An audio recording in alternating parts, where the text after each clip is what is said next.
Hər vaxtınız xeyir. Haradan başlamalı efirdədir. Bugünkü qonağım təhlükəsizlik məsələləri üzrə ekspert Samir Nəbiyevdir. Samir bəy, xoş gəlmisiniz. Xoş gördük. Samir bəy, bugün ölkəmizdə insanların ən çox qorxduğu təhlükə hansıdır? İnsanların ən çox qorxduğu təhlükə ümumi statistikası aparılmasa da mən təxmin deyim. Burada eyvandan və yaxud pəncərədən azyaşların yıxılması məsələsidir. O cümlədən dəm qazından boğulma və yanğın. Bu üç sıralama.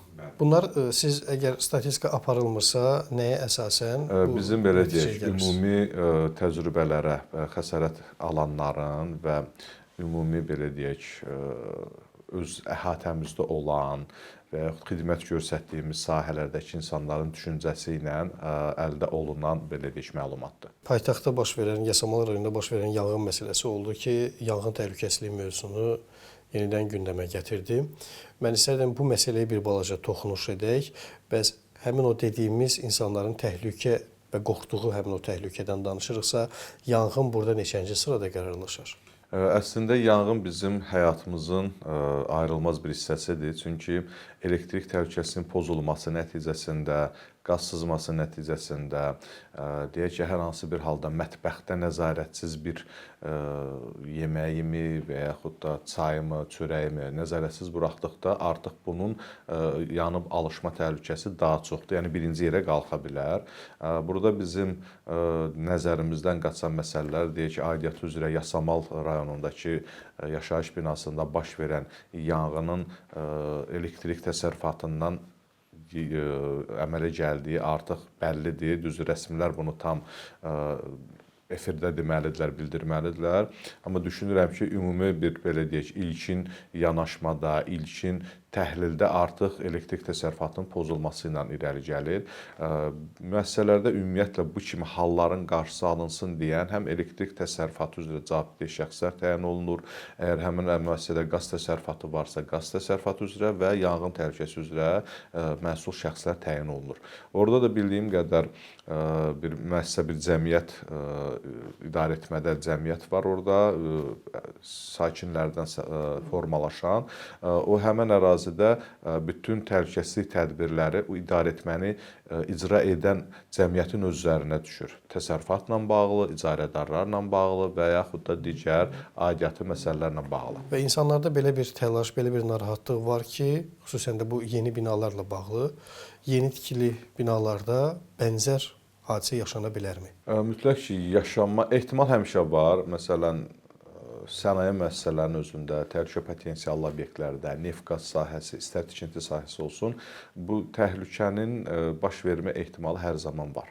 Və biz ehtimalları aşağı indirsək də, xəsarət almanın və yaxud riski sıfıra endirə bilmərik. Yəni, təhlükə varsa, ehtimal var, ehtimal varsa da zərər və xəsarət alma riski var. Sadəcə biz oradan zərərdən minimumdan çıxmalıyıq. Deyək ki, insan ölümü olacaqsa, biz onu ən azı bir ilkin yardımla və yaxud tibbi müdaxilə ilə aradan qaldırmaqla həll edə bilərik və yaxud da ki, əgər biz düzgün yanaşma etməliyiksə, orada mütləq şəkildə bir xəsarət və ölüm gətirib çıxardacaq.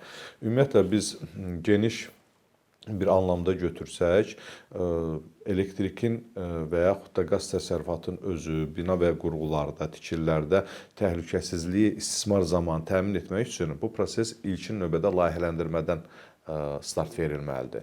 Orada layihələndirmədə ərazi, əhalinin və yaxud da sakinlərin sayı və yaxud işçilərin sayı nə qədər olacaqsa, giriş-çıxış nə qədər təyin olunmalıdır, fövqəladə hal üçün toplanma məntəqələri varmı və yaxud da orada mütləq şəkildə havalandırma olmalıdırmı, qaz ehtimalı olan ərazilərdə qaz analizator quraşdırılmalıdırmı? Bütün bu sadaladıqlarınızı Bunlar ilkin layihədə birincisi, bəli, ilkin layihədə öz əksini tapmalıdır və həm də tikinti quraşdırma prosesi zamanı. Deyək ki, bizim ən çox təcrübədə rast gəldiyimiz statistika nədir? Elektrik yanğınlarıdır, bir də dəm qazından boğulmalar və yaxud da qaz sızması, partlama və xəsarət və yaxud da ölümlə nəticələnən hadisələrin şahidi oluruq.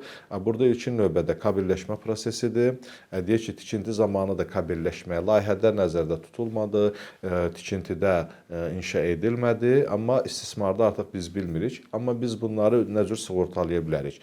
Hər hansı bir bayaq qeyd etdiyim kimi bir cəmiyyətin özü ildə bir dəfədən az olmayaraq yanğın detektorları və sensorları yoxlanmalıdır, işlək olub-olmaması da, o cümlədən kabellərin, naqillərin sınaq testi olmalıdır, qeyd olunan ərazidə bina və qurğuların torpaqlanması, hətta bəzi ehtimal olunan ərazilərdə ildırım ötürücülərinin də olması, yəni o da faktdır. Düz indi belə bir misal deyim, rayon yerində biz ildırımları, şimşəyi görürük, hiss edirik, amma şəhər yerində bu yoxdur.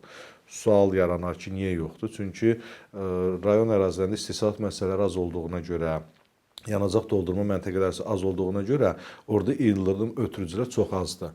Amma deyək ki, Bakı və Abşeron yarımadasının özündə o qədər sənaye müəssisələri, o qədər yanacaq doldurma məntəqələri var ki, həmin ildırım ötürücülər artıq bizim təbiətin o vəhşi də olsa gözəlliyini müşahidə edə bilmirik və sığortalayırıq. İldırım ötürücünün funksiyası nədir? Bir balaca onu da izah edək. İldırım ötürücü deyək ki, məsələn, rayon yerində açıq ərazidə olarsan, ildırım səni vurar və dünyavi də dəyişə bilərsən, xəsarət də ala bilərsən, sağ da qala bilərsən.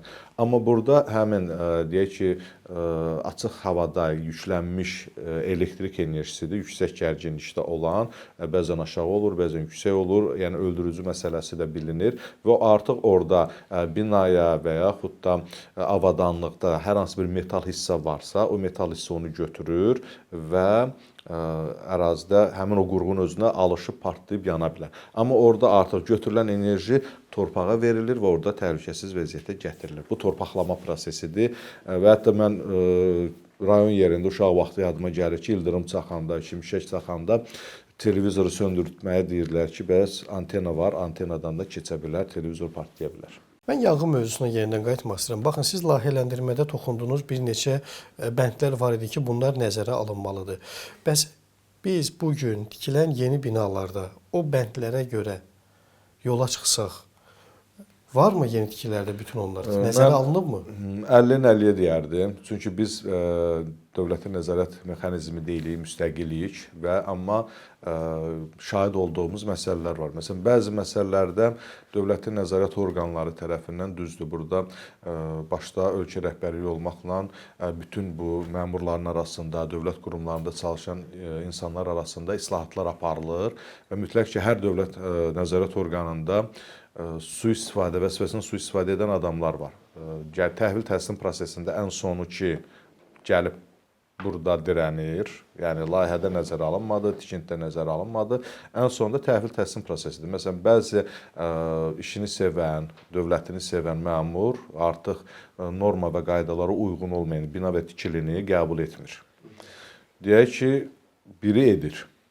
Biri edirsə biz onu artıq nəzərdən yayılmış görürük və onu da təcrübədə bədbəxt hadisə, xoşagəlməz hadisə kimi izləyirik. Yəni bir nöqtədən yayına bilirsə, digər nöqtə onu aşkarlamalıdır. Bəli, amma o da aşkarlamadıqca artıq bu zəncirvari bir mexanizm olur. Mən elə ərazilər olub ki, müşahidə eləmişəm, yanğın lövhəsi var, sadəcə yanğın lövhəsi var. Orada nə su şlanqı var, nə su borusu var. O boru yanğın su hovuzuna heç getmir. Sadəcə lövhədir qoyulubdur. Yəni yanğın olanda oradan biz şlanqı götürüb su yanğın söndürmək istəsə orada heç nə yoxdur. Yəni bu da aşkar şəkildə vətəndaşı aldatmaqdır. Bəli. Çünki vətəndaş heç də hər zaman siz dediyiniz kimi mütəxəssis deyil və gəlib alıb o şlanqı yoxlaya bilməyəcək ki, buradan su gəlir yoxsa yox. Allah uzaq eləsin, hər hansı bir hadisə zamanı o yalnız bunu sınaya bilər. Ona görə bu kimi nüanslarda artıq qalır nəzarət mexanizminin gücləndirilməsi. Bəzən bizdə belə bir fikir var ki, yanğın anidən olur, onu proqnoz etmək mümkün deyil. Bu həqiqətənmi belədir? Mən tam razılaşmıram. Məsələ odur ki, bizim yanğın təhlükəsizlik tədbirlərimiz var. Bizim gözəl qanunlarımız var, qaydalarımız var. Düzdür, mən hər zaman deyirəm ki, bu qanunları yeni bir sistemlə, yeni bir standartlara inteqrasiya eləyək. Bu qanunlara baxış olsun dövr olaraq, ildə bir dəfə baxış olsun, nələr yenilənməlidir, yenilənsin, nələr köhnəlibsə, o bəndlər çıxarılsın. Yəni, bunun üzərində davamlı olaraq uyğun normativ baza yenilənməlidir. Amma hal-hazırdakı mövcud durum üçün okey deyək və yenə də davam eləyək və bizim yanğın təhlükəsizlik tədbirləri məsələlərimiz yanma alışma ərazilərində ehtimal olunan hər hansı bir element kənarlaşdırılmalıdır. Deyək ki, mən qaynaq işi görürəm, düzdür, bu yaşayış aidiyyatı yoxdur. Mən qaynaq işi görürəm. Qaynaq bizim hamımızın svarka dediyimiz. Bəli, qaynaq işi görürəm, yanımda tez alışan və yaxud yağa bulanmış bir hissəciklər var. Bu mütləq ki, yanğın əmələ gələcək və ərazidə yanğın baş verəcək. Və yaxud da, əgər mən evdə hər hansı bir su qızdırıcıdan və yaxud da yemək bişirirəm, qaz plitəsindən, elektrikdən olanı istifadə edirəmsə və həmən ərazidə bir neçə də elektrik məişət cihazını həmən otaqda yükləyirəmsə, demək bu gətirib elektrik xəttin yüklənməsindən gətirib çıxardacaq. Burada ən yaxşı halda qısa qapanma, ən pis halda da xəttin yüklənməsi və alışıb yanma baş verəcək. Yəni, bəzi məsələləri biz bilməliyik və etməli deyilik və yaxud da uşağa nəzarət edə bilmirik, yəni adi məişətimizdən danışaq. Uşağa nəzarət edə bilmirik, uşaq yazılır, kibrit uşaqlar üçün istifadə olunmalı deyil. Tamam, uşaq bilmir, oxuya bilmir. Bunu sadəcə görüb ki, bu kibritdən tam istifadə edib nəyisə yandırırlar. Və belə hadisələr baş verəndə biz onu anidən oldu deyə bilmərik. Bəli, çünki biz bunun üçün, məsələn, biz bu kimi tədbirləri artıq dünya təcrübəsində biz nə cür şahid edirik? Görürük ki, artıq elektrik sobaların özü də belə üstündə elektron yandıran, belə deyək, kibriti olur. Yəni, heç ehtiyac yoxdur bu alışqanla biz onu yandıracağıq və yaxud da ki, kibritdən. Artıq heç onun istifadə də yoxdur. Çünki qaz plitəsinin özündə artıq bu var. Deyək ki, uşağı biz bu cür formada araladıq, bu belə deyək, ateşdən. Qorumağı bacardıq. Bəli. Bu artıq dünya təcrübəsidir. Bu qurğular da boşuna istehsal olunmur, ölkəyə boşuna gətirilmir. Amma yenə də nəzərdən çıxan deyək ki, mənşəyi bəlli olmayan hər hansı bir ucuz və keyfiyyətsiz cihazlar olur. O da bir ayrı məsələdir ki, ona da bir ayrı nəzarət mexanizmi lazımdır ki, gömrük hissədə artıq müəyyən bir uyğunluq göstəricisi olmayan məhsullar və yaxud da məişət sertifikatı və yaxud da uyğunluq sertifikatı olmayan bir cihazların ümumiyyətlə ölkəyə idxal olunması qadağan olunmalıdır. Yəni, bu qədər bəsitdir. Sami bəy, o detektorlar var. Həm qaz sızması zamanı və yaxud da ki, digər hansısa bir hadisə zamanı onlar istəyirəm bir balaca çeşidliyə və o nədən ibarətdir, onu bir balaca izah edərsiniz. Deyək ki, bizim hal-hazırda təcrübədə, yəni Azərbaycan realında istifadə etdiyimiz çox maya dəyəri çox az, yəni ucuz olan, əslində insan həyatı ilə tutuşdursaq, elə də orada qiymət, rəqəm önəmli deyil, amma mövcud bazar qiymətlərini desək, 20 manat aralığında dəyişən bir qiymətə dəm qazı detektorları satışdadır, hansı ki onu mənzilin qaz təsərrüfatı hissəsi, deyək ki, mətbəx hissəsində quraşdırırıq. Orada hər hansı bir qazın aşkarlanması prosesi olarsa, avtomatik olaraq mənzilin çöl hissəsindən içəri qaz sərfiyyatını dayandırır, bloklayır. Amma bir söz deyim, bizim deyək ki, digər qaz plitələrimiz də var ki, bizim dedikdə, yəni bazarda olan qaz plitələrdə mövcud olan var ki, qazın gəlməsi və sonradan kəsilib yenidən verilməsində artıq onun özünün də, qaz plitəsinin özündə də qoruyucu klapan olur və artıq o cür formada da qazın sərfiyyatı dayandırılır. Bu dediklərimiz, həmin o detektorlar həm dəm qazı ilə bağlıdır, həm də həmin o qazın... Bəli, sırf maye qazından və yaxud da ya metan, ya karbon monoksidlə bağlıdır. Yəni, metan məişət qazı, karbon monoksid dəm qazı kimi bildiyimiz. Və əlavə olaraq tüstü detektoru qoymaq olar. Onu soruşmaq istəyirdim ki, məsələn, həmin o bayaq dediyimiz naqillər alışarsa əgər, bəli, o zaman həmin detektor nə edəcək? Heç nə. Onun deyək ki, həmən sensorlar ümumiyyətlə hər bir qaza görə dəyişir. Məsələn, siz metana görə qoyursunuzsa, metana reaksiya verəcək, dəm qazına görə qoyursunuzsa, deyək ki, karbon monoksidə görə dəyişəcək. Və yaxud da tüstü detektoru qoymaq olar ki, hər hansı bir, deyək ki, xırda bir yanğın baş verərsə, ilkin tüstülənmə detektora çatdığı anında sirena verəcək və hamının məlumatları. Bu da daha çox ofislərdə olur. Bəli, ofislərdə olur, evdə də quraşdırmaq olar. Yəni, elə bir çətin bir şey deyil o. Yəni, müşahidələriniz nədir? Evdə qururlarmı? Quraşdırırlarmı? Evdə məsələn quraşdırmırlar. Çünki evdə yenə də deyirəm, ev bizim deyək ki, öz evimizdir. Burada qanunu da biz tətbiq eləyirik, təlimatı da biz veririk. Amma ofisdə fərqli-fərqli psixologiyada olan insanlar var, bir iş mühiti var. Hamı öz xarakterinə görə, məsələn deyək ki, orada səthəm mədəniyyəti formalaşmayıbsa, o formalaşmadığına görə də bir nəfər yayına bilər bizim qoyduğumuz qaydalardan. Amma evdə ki, böyük insan kütləsi yoxdur, maksimum ən iri ailə 10 nəfər ola bilər və yaxud da ki, indiki reallıqda 3-4 nəfər, bəli, 5 nəfər adam olur maksimum halda uşaqların bir yerdə və orada da artıq bizim qoyduğumuz bir qaydalar var. Bu qaydalarda da özümüzün də nəzarət mexanizmi var. Olmadığı təqdirdə biz deyək ki, hər hansı bir kamera sistemi quraşdıra bilərik ki, deyək ki, uşaq müəyyən bir aralıqda evdə 1 saat, 2 saat nəzarətsiz qalanda ancaq kamera vasitəsilə baxmaq olar. Yəni, istənilən halda biz bunu nəzarət edirik. Amma deyək ki, ofis, yəni qeyri-yaşayış müəssisələrində, obyektlərində biz o prosesi icra edə bilmirik. Qoyuruq, nişan ki, burada siqaret çəkmək qadağandır və siqaret çəkilməsi üçün də ayrıca yer ayırırıq. Adam gedir, sanuzel otağında çəkir. Yanğın zamanı ilk olaraq atmalı olduğumuz addım hansıdır? Yaşayış və qeyri-yaşayış obyektlərinə görə məsuliyyətlər dəyişir. Yaşayışda ilkin növbədə əgər biz yanğına müdaxilə edə biliriksə, artıq müdaxilə edirik ki, geniş bir areala vüsət eləməsin, sirayət eləməsin. Əgər yox, ərazi geniş yayılıbsa, artıq biz az yaşlı, yaşlıları və deyək ki, hər hansı bir dəyərli əşyalarımızı götürməyə zamanımız varsa, anında tələsmədən, liftdən istifadə etmədən, sürayədən tutmaq şərti ilə qaçmadan ki, binanı tərk edirik və bir təhlükəsiz ərazidə gözləyirik. Burada panikin, yəni qaçmağın özü də bir panik əmələ gətirən bir məsələdir. Niyə baxırıq ki, hamı qaçırsa, biz bilmirik hamı nədən qaçır və mən də başlayıram qaçmağa. Amma o qaçma prosesində deyək ki, yanğındır, nə bilim zəlzələdir. İstənilən adam bir panikaya düşər, adam özünü, məsələn, biz zəlzələ vaxtında müşahidə eləmişik illər öncə ki, adam özünü pəncərədən atan olub, adam, nə bilim, qeyri-standart hərəkətlər eləyib ki, bu da panikin nəticəsidir. Biz ona görə panika yaranmasın, qaçmırıq, sadəcə iti addımlarla təhlükəli ərazidən təhlükəsiz əraziyə təxliyə olunuruq. Amma qeyri-yaşayış obyektlərində yanaşma tam fərqlidir. Orada artıq deyək ki, dövlətin özünün bir planlı yoxlaması var. Yaşayış obyektlərində o proses yoxdur və qeyri-yaşayışda davamlı olaraq planlı yoxlamaya düşə bilər, hər hansı bir uyğunsuzluqlar aşkara çıxa bilər.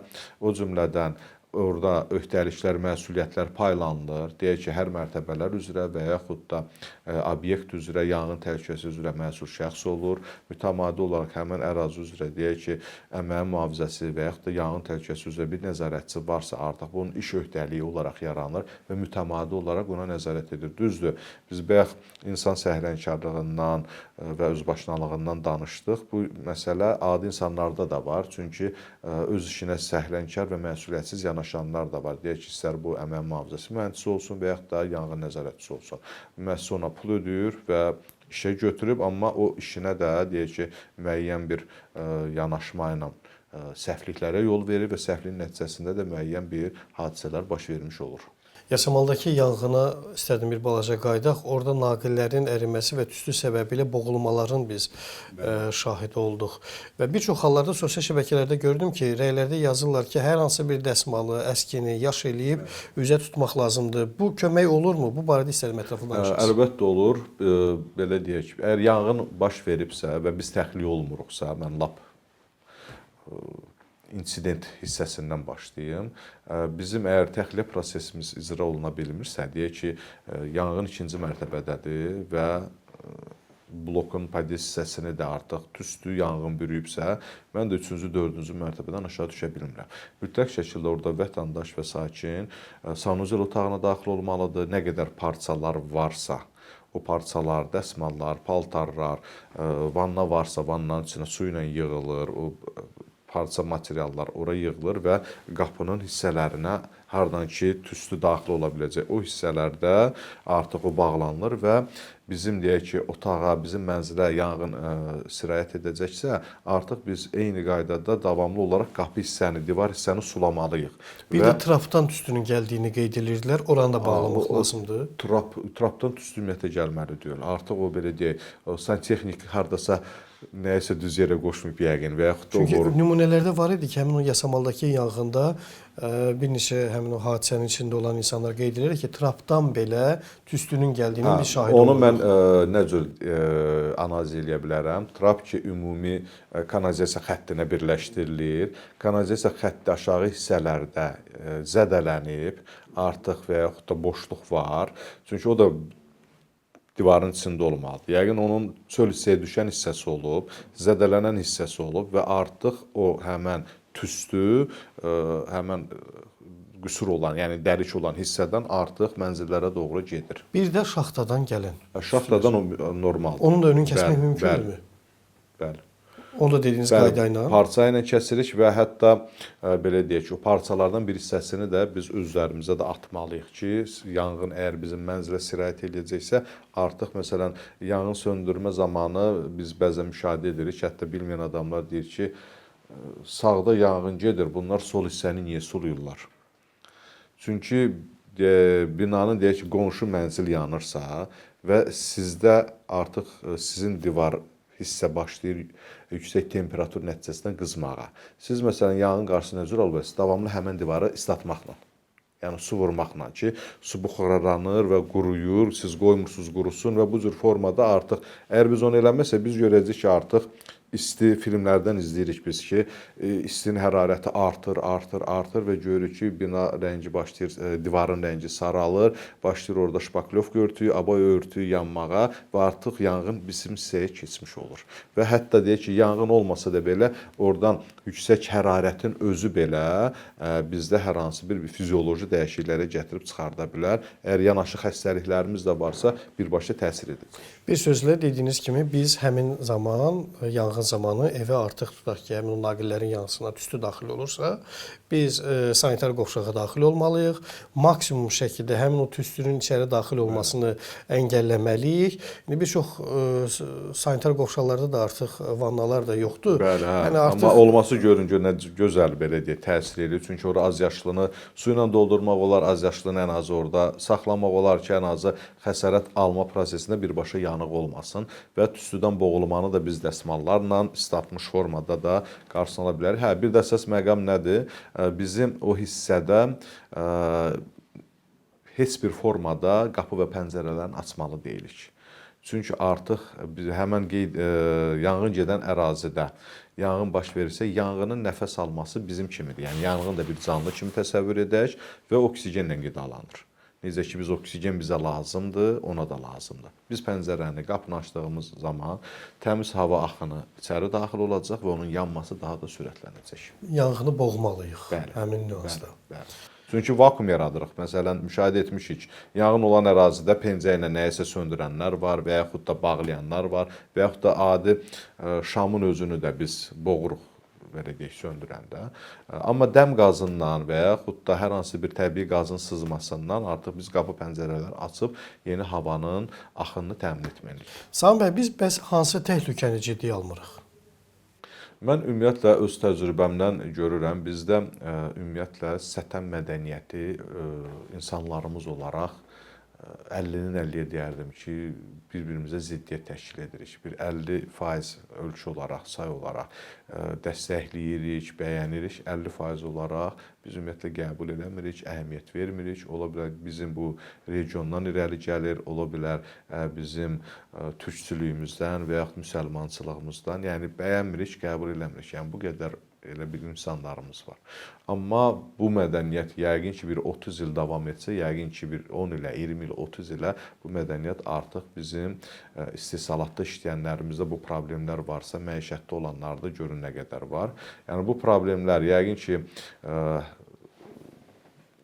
işsizlik tam sıfıra düşər və bütün işçilər yaxşı müəssisələrdə işləyərlər və o mədəniyyəti götürərlər və o mədəniyyəti də artıq hamı öz qovm, əqrəba, ailəsində başlayar. Mən Arnold Schwarzeneggerin bir filmi yadımdadır, 90-cı illərin filmidir. Bir məhbus axtarır, o dayə rolunda, bağçada dayə rolunda gedir. Bilməm, o filmi izləmisiniz yoxsa yox. Uşağın atası məhbusdur, gəlib uşağı uğramaq üçün artıq orada hazır dayə kimi işə düzəldir və uşaqlara öncədən təlimat verir ki, hər hansı bir fövqəladə yanğın falan olarsa, artıq bağçada belə o mədəniyyəti uşaqlara aşılayır. Xatırladım fərqli xüsusi geyimlər də var idi. Əllərdən uşaqları öncədən hazırlayırlar. Belə bir hadisə də baş verir. Uşaqlar bir-birinin əlindən tutur, çıxırlar toplantı məntəqələrinə. Toplantı məntəqəsində deyək ki, Arnold dayə kimi qismində soruşur ki, hamı buradadırmı? Çünki hamı bir-birindən əlindən tutub və yaxud bir arxasınca gedib. Dedi, yox, bəs filan uşaq yoxdur, hansı ki, məhbusun uşağı. Çünki məhbusun uşağı artıq onu elə pilləkənlərdən düşən vaxtı oğurlamışdı. Və artıq orada prosesin icrası nədir? Deyək ki, hamımız çıxdıq. Ürfan bəy deyir ki, bəs mən Samiri görmürəm. Burada da yoxdur, orada da yoxdur. Görən başa nə iş gəlir? Yəni, bu ilə bağlı artıq deyək ki, müəyyən bir tədbirləri görmək bizim formalaşan mədəniyyətimizdən irəli gəlir. Hansı ki, bu səthə mədəniyyət olmalıdır. Olmadıqca çəkil, mən düşün, mən birinci çıxmalıyam və yaxud ayağımın altında kim qaldı fərqi yoxdur. Yəni, bu biraz empatiya hissindən uzaqlaşır və belə deyək, bir balaca aqressiv mühitə deyilir.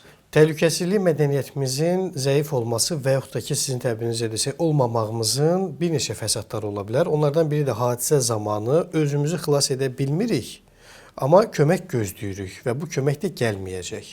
Hərçənd siz qeyd elədiniz, məsələn, millət olaraq xüsusiyyətləri toxundunuz ki, biz bəlkə də başqasının məsləhət soruşmaq, məsləhət almaq istəmirik, başqasından fikir soruşmaq istəmirik və yaxud da ki, bu işi mən öhdəsindən özüm gələrəm və yenə bəlkə də özümüzə sıxışdırmırıq ki, bu işi bilən insandan soruşaq.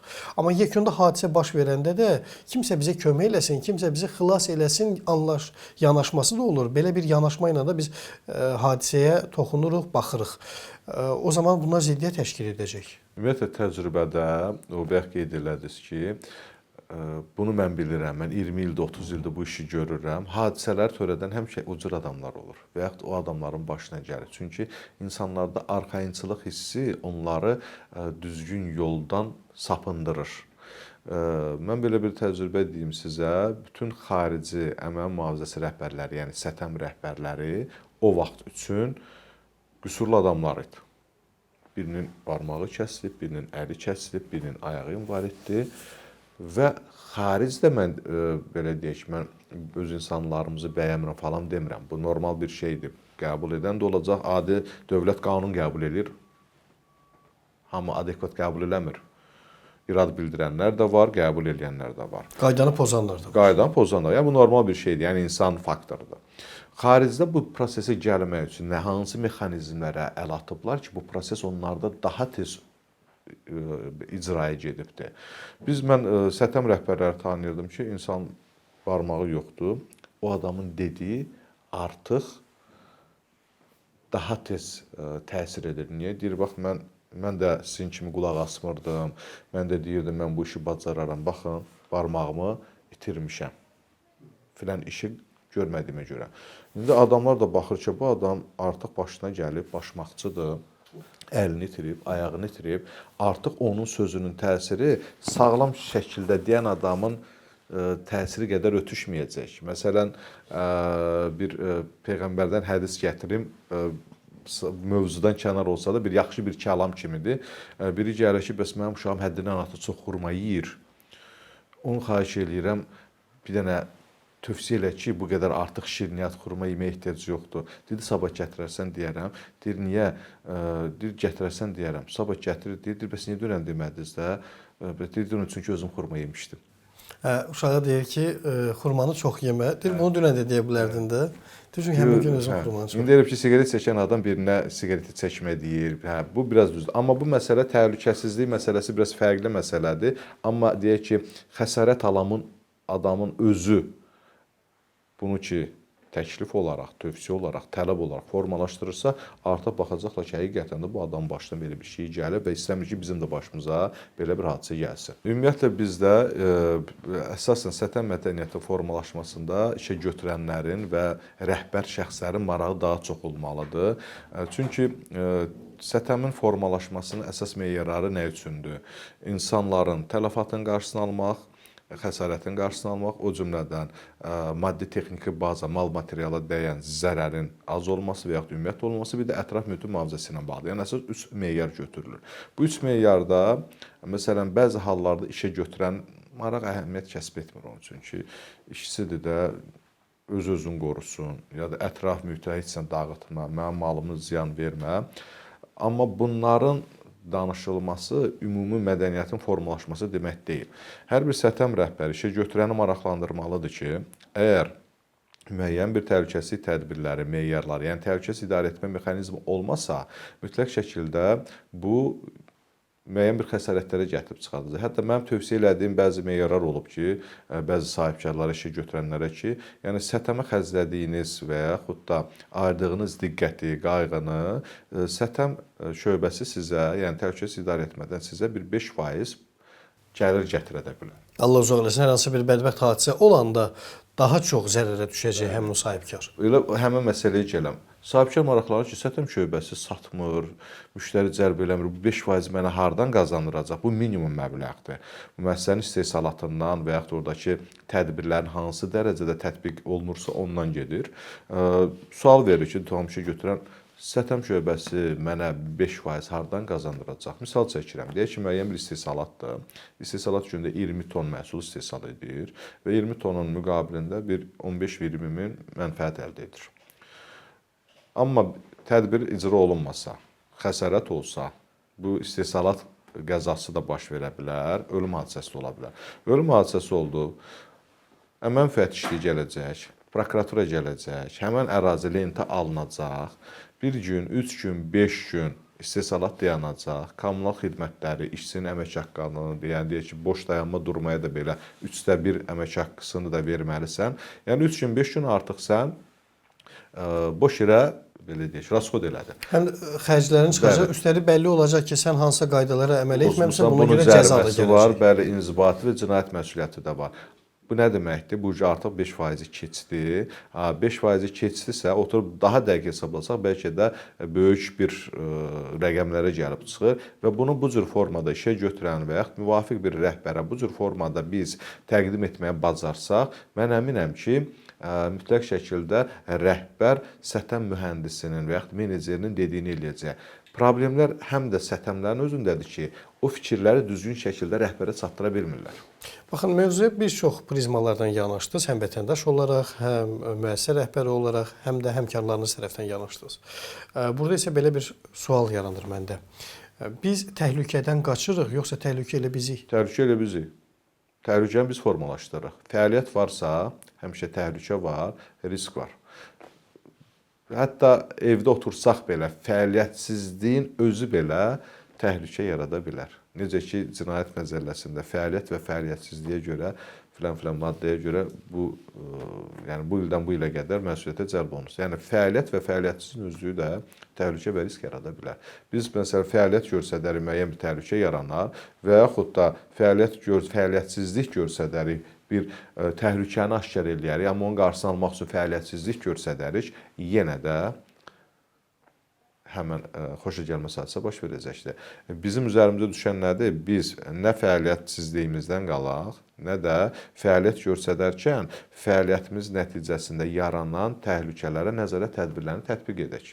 Məsələ bu qədər bəsitdir. Yəni, biz təhlükə istəmiriksə, evdə divanda oturacaq, heç ara çıxmayacaq.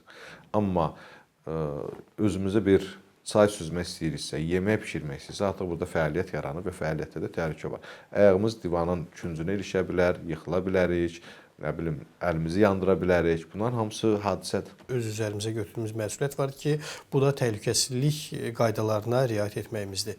Təşəkkür edirik Samir bəy, minnətdarıq sizə.